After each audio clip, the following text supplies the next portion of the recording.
teriak-teriak ini manusia. Ujar Nabi, wahai Jibril, siapa mereka itu?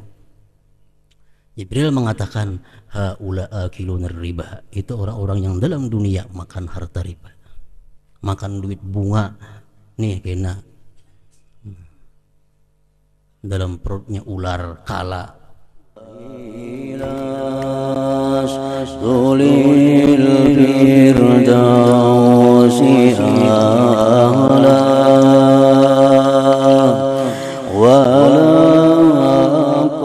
Bismillahirrahmanirrahim. Alhamdulillahil muntaqim ala abdihil muznibil mujrim ba'dal inzari wal imhali ala lisani rasulin qayyim. Asyhadu an la ilaha illallah wahdahu la syarika lahu malikud daim wa asyhadu anna sayyidana Muhammadan abduhu wa rasulullah rasulul malahim. Allahumma salli wa sallim wa barik ala safwati bani Hashim sayyidina maulana Muhammadin abil qasim wa ala alihi wa sahbihi wa kulli abdin shaimin wa qaim, amma ba'd. Yang kita hormati dan kita cintai para habaib dan para syaraib, para alim ulama, guru-guru agama, muhibbin, hadirin dan hadirat rahimakumullah. Al-hadi wa thamanun min asma'illahil husna al-muntaqim.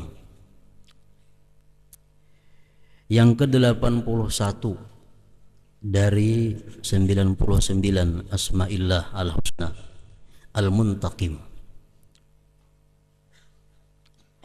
Huwa alladhi yaqsimu zuhur al-hutad wa yunakkilu bil junad wa yushaddidu al-iqaba 'ala at-tughad wa dhalika ba'da al-inzari wal imhali marrat.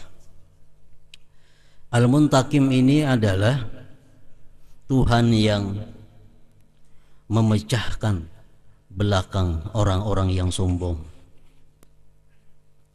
dan menyiksa orang-orang yang berdosa dan mengeraskan siksanya atas mereka-mereka yang menyesatkan orang lain. Yang demikian itu sesudah dia berikan peringatan dan dia berikan tempo marat beberapa kali. Secara ringkas, al-muntaqim ini bisa diterjemahkan dalam bahasa kita adalah yang maha menyiksa.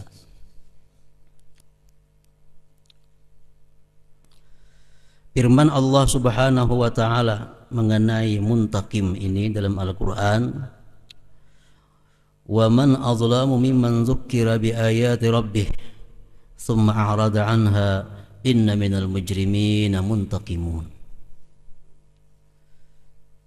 Siapakah yang lebih zalim daripada orang yang telah diperingati dengan ayat-ayat Tuhannya, kemudian dia berpaling daripada ayat-ayat Tuhan itu? Sesungguhnya kami menyiksa kepada orang-orang yang berdosa itu. Dalam ayat lain Allah Subhanahu wa taala berfirman, awala yarawna annahum yuftanuna fi kulli 'amin marratan aw marratain thumma la yatubun wa la hum yadhakkarun. Adakah mereka tidak berpikir, mereka tidak mengetahui, tidak melihat bahwa mereka itu telah diberikan ujian, mereka diberikan cobaan dalam setiap tahun itu sekali atau dua kali. Kemudian mereka tidak bertobat dan tidak menjadikannya sebagai peringatan untuk hari-hari yang akan datang. Para muhibbin rahimakumullah. Jadi Allah Subhanahu wa taala menyiksa akan orang-orang yang berbuat kejahatan, berbuat dosa. Allah menyiksa itu sesudah dia berikan peringatan, dia berikan tempo beberapa kali, sehingga mereka yang berpaling daripada peringatan-peringatan itu, itulah yang mendapatkan nama Allah Al-Muntaqim ini, yang maha menyiksa itu. Para muhibbin rahimakumullah. Di akhirat nantinya tempat ta'alluqnya, berhubungannya muntakim ini adalah neraka. Karena di akhirat itu semua hamba-hamba Allah yang berdosa itu disiksa. Di mana tempat penyiksaannya itu disebut neraka. Dalam satu hadis Rasulullah SAW bersabda yang dikutip oleh para ulama bahwa neraka itu ada 7 lapis. Yang pertama disebut neraka Jahannam. Ini neraka yang paling atas, neraka yang paling inting daripada neraka berikutnya.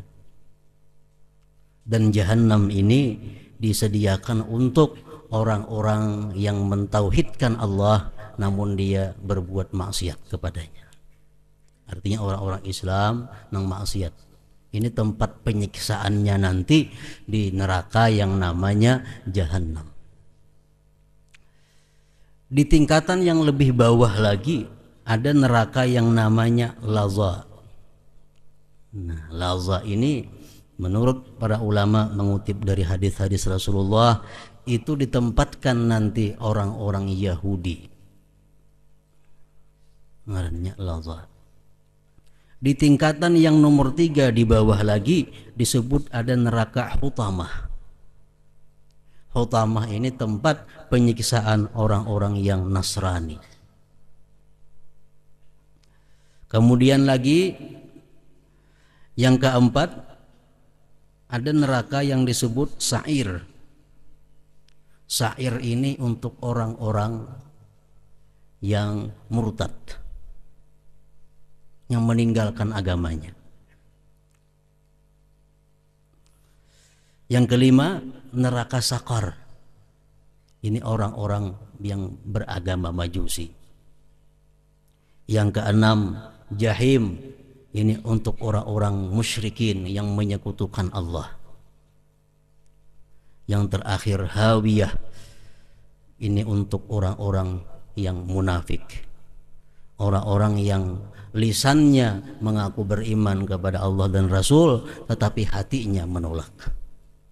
Innal munafiqina fid darkil asfal min nari jahannam. Orang munafik itu di neraka yang paling bawah daripada jahannam, disebut Hawiyah. Nah, jadi untuk orang-orang yang Islam yang mereka itu maksiat kepada Allah dan tidak tobat, tidak mendapatkan ampunan Allah, ini di akhirat nantinya menempati neraka hukuman yang namanya Jahannam. Rasulullah sallallahu alaihi wasallam pernah didatangi oleh Jibril. Rasulullah berkata, "Ya Jibril, in'atli Jahannam." Coba bang terangkan kepadaku bagaimana itu neraka Jahannam, tempat di mana nantinya umatku yang durjana akan disiksa. Jibril menjelaskan neraka Jahannam itu dengan panjang lebar, dan kita ambil yang singkatnya. Artinya, ujar Jibril, Jahannam itu adalah neraka yang dinyalakan oleh Tuhan selama 1000 tahun sehingga apinya menjadi putih. Ditambah lagi nyalanya 1000 tahun, apinya menjadi merah. Ditambah lagi 1000 tahun, Jahannam itu menjadi hitam gelap. Percikan-percikan apinya tidak menimbulkan cahaya. Nah, itu Jahannam. Lalu ujar Jibril, "Wahai Muhammad, andai kata sebesar lubang jarum dibuka, itu Jahannam, dan dia berhembus ke dunia, niscaya mati seluruh makhluk hidup yang ada di dalam dunia ini. Dan andai kata satu mata rantai daripada mata rantai dalam jahanam itu, satu diambil diletakkan kepada gunung yang paling kuat di dalam dunia ini, niscaya gunung itu akan runtuh, hancur sampai ke bumi yang ketujuh. Mendengar demikian, Nabi kita berkata, hasbi hasbi ya Jibril, cukup cukup hai Jibril tentang kisah jahanam ini. Para muhibbin rahimakumullah. Jadi jahanam itu adalah tempat di mana di dalam jahanam itu ada lagi bermacam-macam tempat-tempat yang menyiksa orang-orang yang sesuai dengan kesalahannya. Orang nang mencuri di bilik sini andaknya, orang nang ini di sini andaknya. Nah, siksaannya pun bermacam-macam. Dan di dalam jahanam itu kita kadang mengenal lagi istilah mati. Kenapa sebabnya? Karena si mati ini sudah dimatikan oleh Allah Subhanahu wa taala. Matinya kada ada lagi. Jadi kayak apa jua pun siksa yang diberikan Allah kepada orang yang berdosa ini, dia mampu menyandangnya dan kada bisa mati.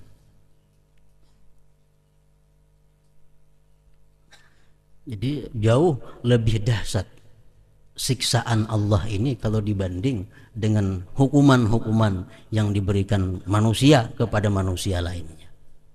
Kalau kita umpamanya maling mencuntan, dimasukkan dalam penjara. Dalam penjara nyaman, diberi makan nih, diminumi, TV ada, ceramah agama ada. Nah, perampok masuk penjara nyaman. Karena ini hukuman yang diberikan oleh manusia kepada manusia. Tapi kalau hukuman Allah dengan namanya Al-Muntakim ini kada bisa digambarkan dengan hukuman-hukuman yang pernah kita bayangkan di dalam dunia ini. Nah, kita ambil di sini 5 kelompok manusia yang mereka ini mendapat hukuman dari Allah Al-Muntakim sesuai dengan kesalahan-kesalahan mereka. Rasulullah SAW bersabda, ra'aitu aqwaman mu'allakin fi juzu'in minan nar. Faqultu ya Jibril man haula? Qala alladziina yashtimuna aba'ahum wa ummahatihim fid dunya. Nabi kita melihat ada manusia-manusia yang digantung dalam neraka. Jadi mana dalam neraka? Digantung lagi. Ujar Nabi, wahai Jibril, siapakah mereka itu? Jibril menjawab, itulah hukuman orang-orang yang semasa hidupnya dalam dunia durhaka kepada kedua orang tuanya. Digantung.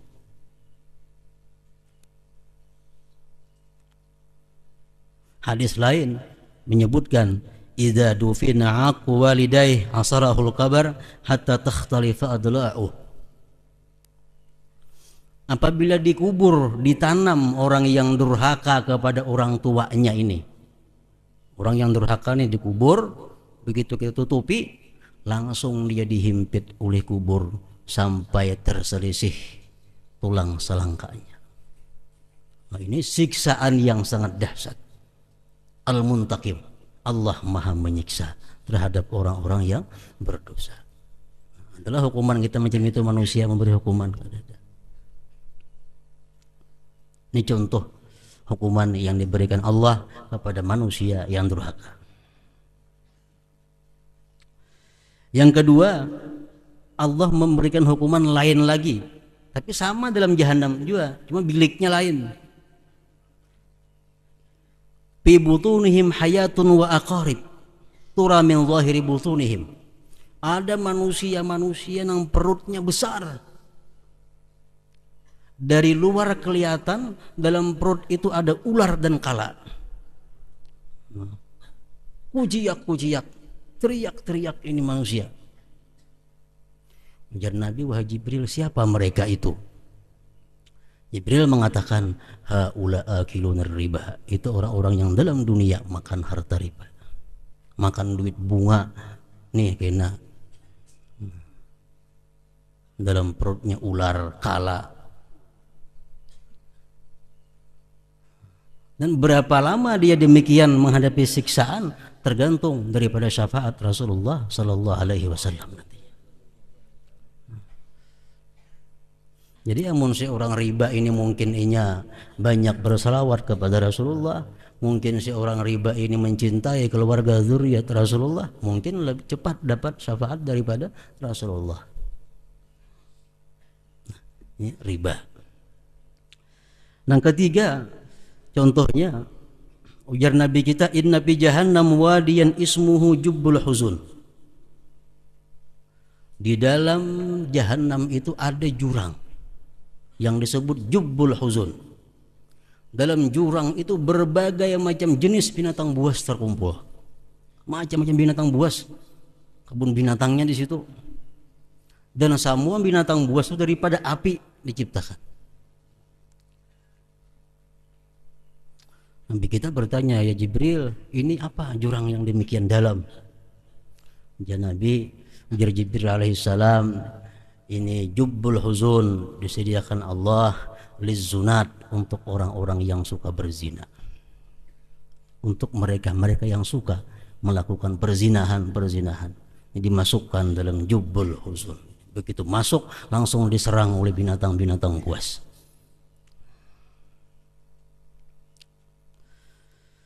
Nah, keempat kita ambil contoh lagi. Syaribul khamar. Orang yang minum arak, minum yang memabukkan, hukumannya sesuai dengan apa yang dia lakukan dalam dunia. Di dalam jahanam nanti dia dihidangkan dan dipaksa untuk minum tinatul khabah. Itu satu minuman yang dibuat daripada perahan nanah dan darah ahli neraka. Ini cocok hukuman bagi orang dalam dunia suka bersenang-senang dengan minum arak dan minum-minuman lain yang memabukkan. Al-Muntakim, Allah maha menyiksa.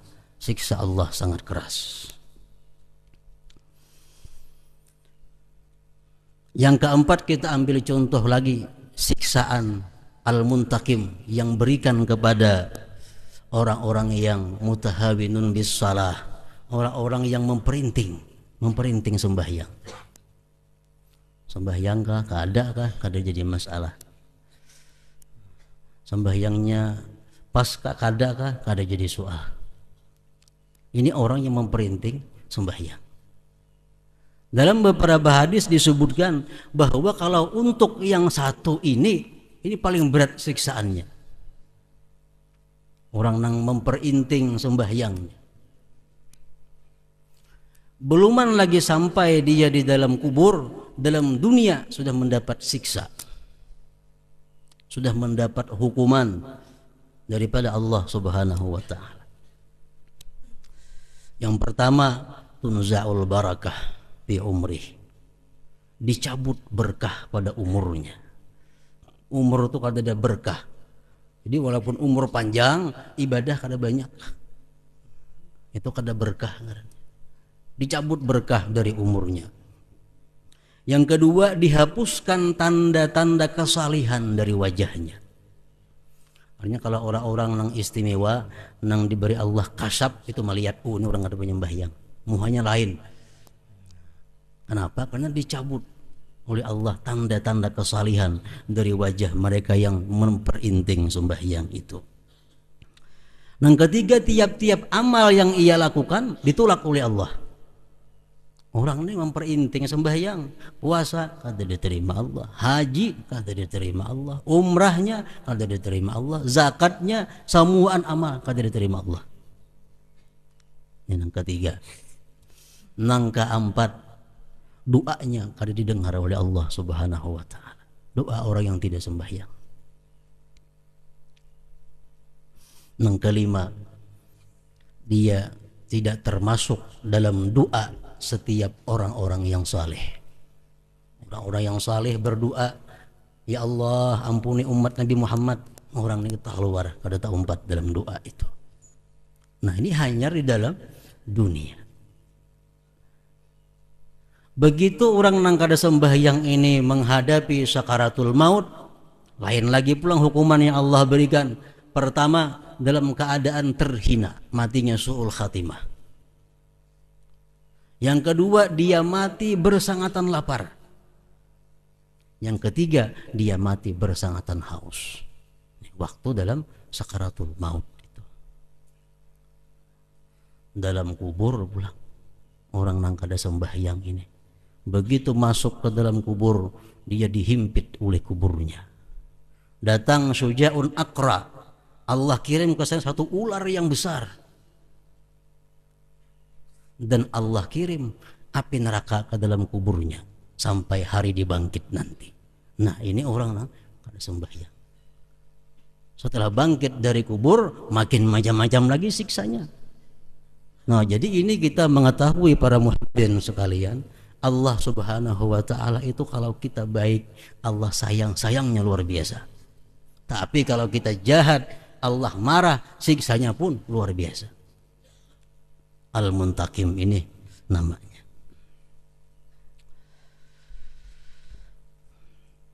Kemudian al-mu'min bismillahil muntakim ayyakhafallah khawpan yanzajiru bihi anil ma'siyah.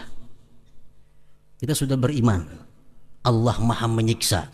Al-Quran ada nasnya, hadis Nabi ada nasnya. Kita yakin bahwa Allah itu maha menyiksa kepada hamba-hambanya yang berbuat dosa. Nah, bila kita yakin demikian, kita pasti takut kepada Allah Subhanahu wa ta'ala. Pasti takut. Takut yang membuat kita berhenti, berjauh daripada hal-hal yang maksiat kepadanya. Namun kita ada takut mendengar kayak tadi, iman kita sangat tipis. Orang yang percaya bahwa Allah itu maha menyiksa pasti takut kepada Allah Subhanahu wa ta'ala. Dan takutnya sampai di mana? Memang samuan takut lawan Tuhan, takut, samuan takut. Tapi kadang-kadang takutnya ini kadang sampai kepada batas yang ditentukan. Takut yang sampai pada batas ditentukan adalah takut yang membuat kita jauh daripada maksiat. Nah, ini sudah pas takutnya ngarannya. Kalau kita takut kepada Allah tapi kita masih berani melakukan maksiat, ini takutnya belum cukup. Belum cukup kadarnya. Jadi takut kepada Allah Subhanahu wa ta'ala. Rasulullah sallallahu alaihi wasallam bersabda, "Ma min 'abdin mu'minin takhruju min 'ainihi dam'atun wa in kanat misla ra'si dzubab min khasyatillahi ta'ala thumma tusibu syai'an min harri wajhi illa haramahu Allah 'alan nar." Ujar Nabi kita, tidak ada dari seorang hamba yang keluar dari kedua matanya satu titis air mata walau sebesar kepala lalat. Kemudian dia sapukan ke wajahnya air mata tadi karena takut kepada Allah. Dihapuskan air matanya ke seluruh mukanya.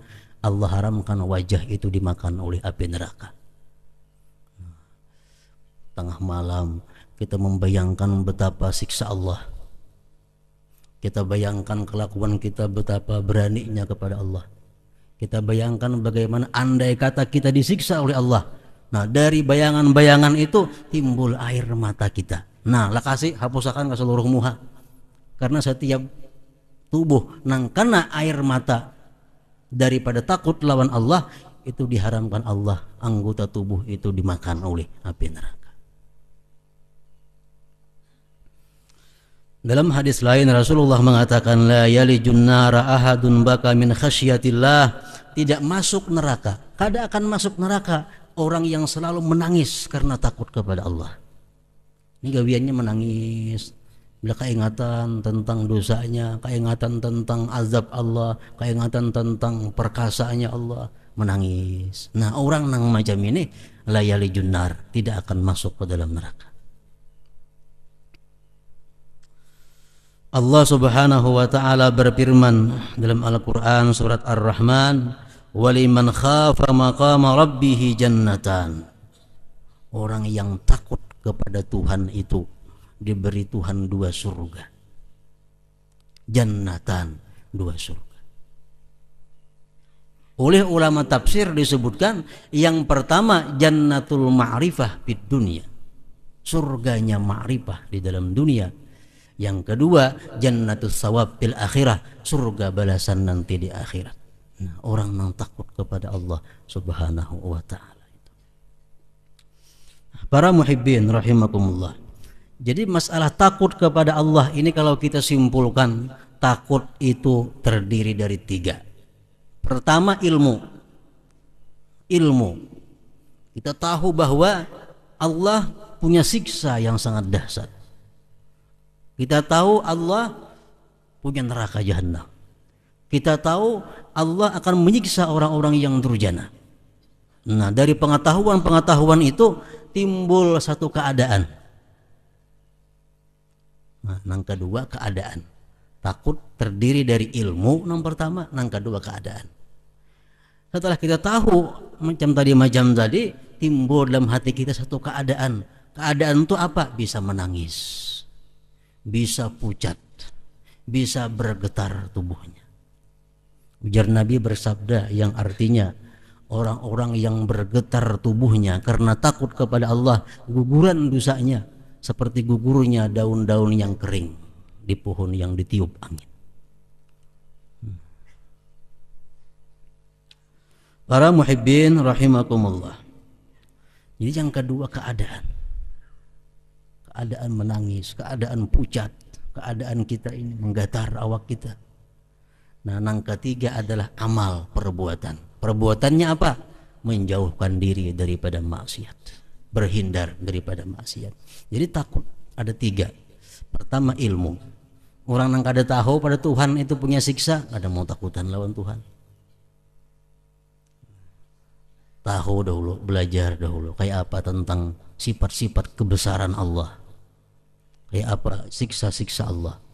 Belajar tahu, timbul kita keadaan di mana kita ini takut. Orang takut itu biasanya menggetar atau pucat, bisa menangis. Nah, itu keadaan. Dan menjauhi yang dilarang Allah. Dalam hadis Rasulullah SAW bersabda yang artinya ada 7 kelompok manusia yang dapat naungan Allah pada hari yang tidak ada naungan pada hari itu. Salah satunya siapa? Orang yang takut kepada Allah. Dicontohkan oleh Rasulullah seorang laki-laki yang kaya, yang pernah melamar seorang perempuan kemudian ditolak lamarannya. Beberapa hari kemudian, bulan kemudian, perempuan yang dilamar tadi datang kepada laki-laki itu hendak meminta sesuatu karena dalam keadaan sengsara.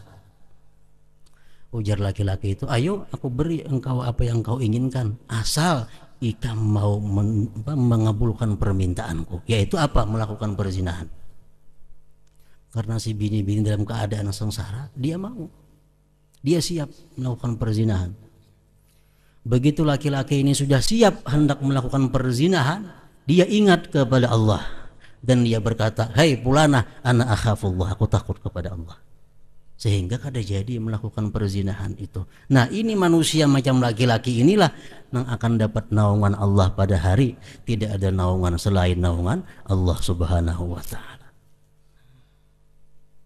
Jadi takut kita kepada Allah mesti jadi rem untuk berbuat maksiat. Ada keuntungan yang banyak, bunganya ganal, persennya tinggi, untungnya banyak, tapi riba. Aku takut kepada Allah karena perutku hibak lawan kala, ular macam-macam, kada wani.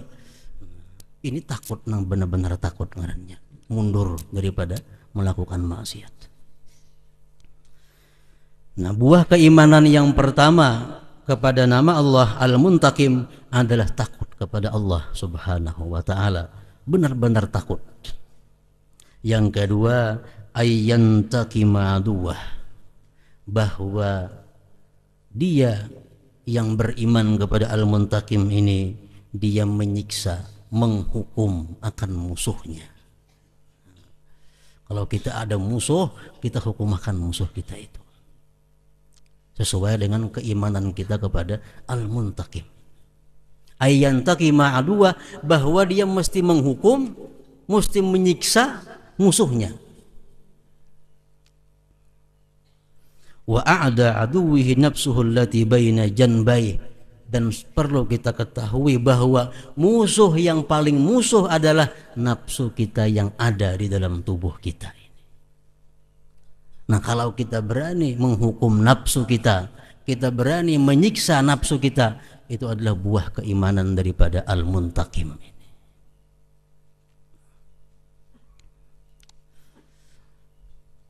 Dicontohkan kita menghukum nafsu. Kita biasa malam sembahyang witir, umpamanya 3 rakaat. Malam witir 3 rakaat tiap malam. Malam itu kenapa kita taburingan sampai subuh kada bangun. Begitu bangun sudah azan subuh, waktu witir sudah habis. Berarti kita ketinggalan witir karena taburingan.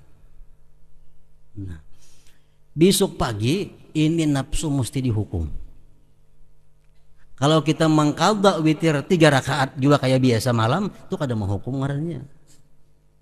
Nah, mesti ditambah daripada 3 rakaat, walaupun jadi 5 rakaat. Nah, ini berhubung ikam malam tadi nafsu guring, kada berwitir ikam, hari ini kupaksa ikam siang ini 5 rakaat witir karena biasa 3 aja.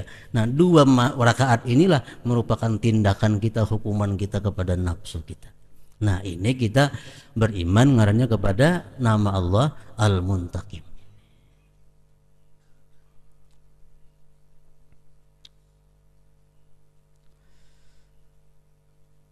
Nah, kemudian yang ke-82 nama Allah Subhanahu wa taala Al-Afu, yaitu yang Maha menghapuskan segala dosa dan kesalahan.